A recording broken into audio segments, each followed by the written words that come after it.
we're going. Okay. Ranger Pete. Clint. How are you, mate? I'm good, mate. Yourself? Very well. That's good. Mate, what a beautiful home you have here. Yeah, it's not a bad place. This is my swimming pool, actually, this one. I'm thinking about getting an extension, maybe a little bit over there, but yeah, it's not a bad place.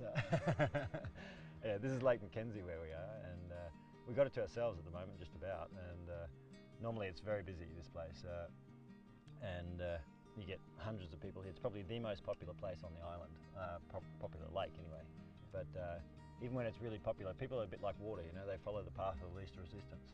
And you can come here on a busy day, but you just go around the corner over there, you come to another beach just like this, and it's just perfectly, nobody there. It's beautiful. Yeah, but, it's quite a unique lake. The sand here is very white. You can see it's like snow, and it's a sign of its age. This is one of the oldest lakes on the island. It's been dated to about 65,000 years old, and that's why they say you can clean your jewellery in the sand. It sounds a bit irrational, but like it's very fine sand. The older sand gets, the finer it becomes, and you just rub it gently on the sand and cleans it and doesn't scratch it. You've seen people clean their jewellery here? Seen it? Yep, seems to work. Have you done it? I don't have any jewellery, so I've cleaned my feet. That's about it. You're very much a free spirit. Is that right? Yeah. Yeah. Well, I guess I'm in the right place for it. It's a beautiful backyard. Yeah. Well, this water, I mean, you can see it's just crystal clear. It's absolutely crystal clear, this lake. The only way it gets water is through rainfall, and a little bit of runoff from the surrounding dunes, and the way it loses it is through evaporation. That's why it's just crystal clear, and not a lot of things live in there. That's why it's so clean.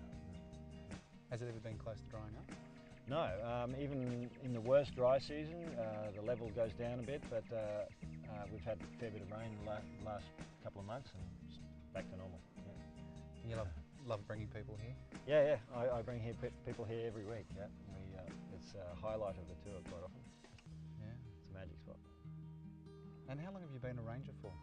Oh, a long time ago. 14 and a half years, almost exactly. Yeah, almost exactly. I've been here. So I sort of do this. I'm a ranger or tour guide, if you like, for 3 days a week, and then the rest of the time I'm a photographer, and I do books and postcards, and as you see. Yeah. We need a photographer on the road. Yeah, you're trying to poach me for your road trip, are you? We'd love to poach you. Okay, well, I can do that. We can do a deal? Yeah, we can do a deal. You've done many different jobs before you became a ranger, and this is definitely your love. What do you love about Fraser Island? Well, I really like knowing one place really well. You know, I like the idea of knowing one place really well, and I know Fraser better than any other place, and it helps me in my translating what I know into something that people can use. Maybe I don't know. I'm not sure if I get through to people. You know, some people maybe with whether it's through my photography or through my guiding. But I have a quote that I use a lot in my work, and it's we only preserve what we love, we only love what we understand, and we only understand what we study. That's a Tibetan saying, and I sort of try and somehow put that philosophy in everything I do. So whether or not it works, I'm not sure, but I'll just put it out there anyway. And many people you've been guiding for a long time, so you've been spreading the word. Yeah, I've met literally thousands and thousands of people, huge number from every walk of life, every nationality you can think of, and that's a brilliant thing, I reckon. I'm sort of an anthropologist. Instead of going to their country and studying there, they come here. Yeah.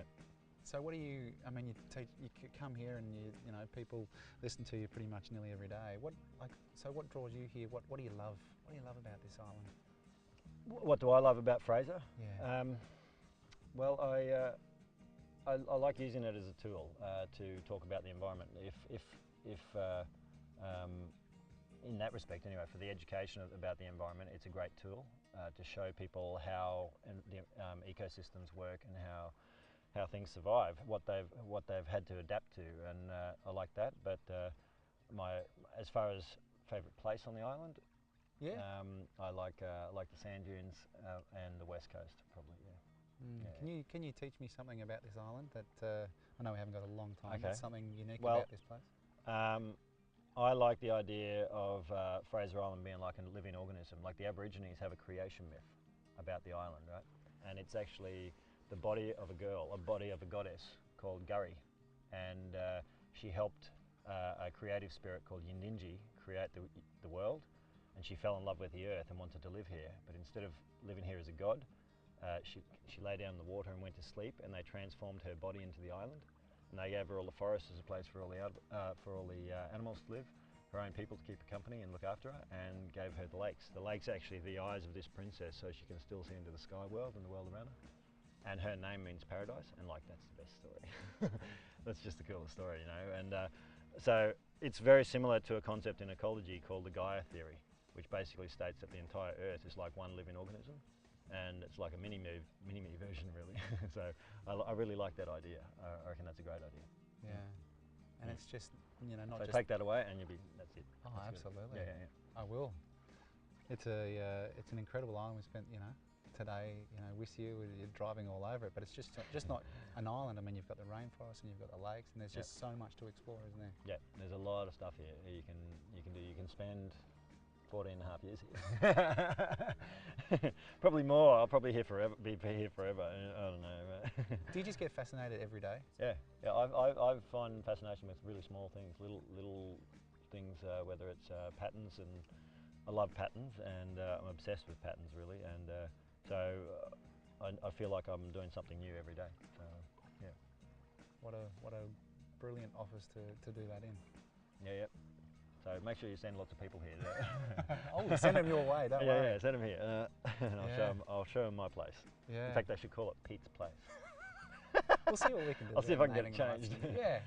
Do you pinch yourself, you know, just to be working here? I mean, even the story of, you know, you would have, you know, you worked on Harvey Bay for 6 months, and then, you know, to become a ranger, you did it sort of the hard way, and really. Yeah, I started at the base level as low down as you can get, pretty much, and I just knew as soon as I got here, this is the place for me. So I just stuck at it, and things evolved. Yep. Do you think you'll ever leave? Probably not. I don't think so. I think I'll be here forever. I'll donate my body to a plant or a tree. I've already donated a toe to a tree on the island. I lost one of my toes the first time I ever came here. See that? Nice. First time I ever came here, I was 10 years old, and I had an accident with a motorbike, and I rode into a tree, and I chopped one of my toes off. So, I was sort of a bit traumatised at first, but now I feel quite good, knowing that part of me is always going to be part of Fraser Island. You know, it's like no matter where I am in the world, part of me will always be here. So, part of me will always be on Fraser. That's for sure. It's like it's meant to be. Yeah, mate. Meant to be. It's just must make you feel like home, just all the time. It does. Yeah. And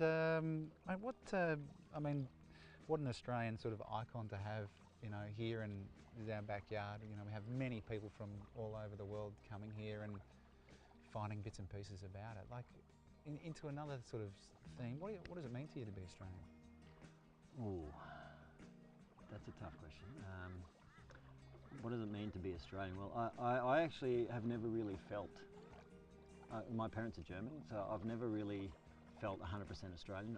I'm sort of floating in a no man's land in a way as far as nationality is concerned. Even though I sound like an Australian, I totally sound like an Australian, but I've never really been very nationalistic, I have to say. So, but at the same time, I'm really grateful that I live here.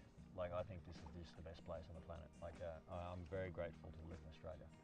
I think we don't know how good we've got it here. So I think it is the lucky country. Like, I'm really glad to live in Australia. I'm so glad my father, wherever you are, thank you for coming out to Australia. yeah. So so if anything, I'm just grateful to live in Australia. Yeah, it's a beautiful place. And like so many other people, I mean, so multicultural that, you know, people from all around the world that have come here, and now, you know, you're a spokesperson on behalf of Fraser, telling backpackers. Amazing.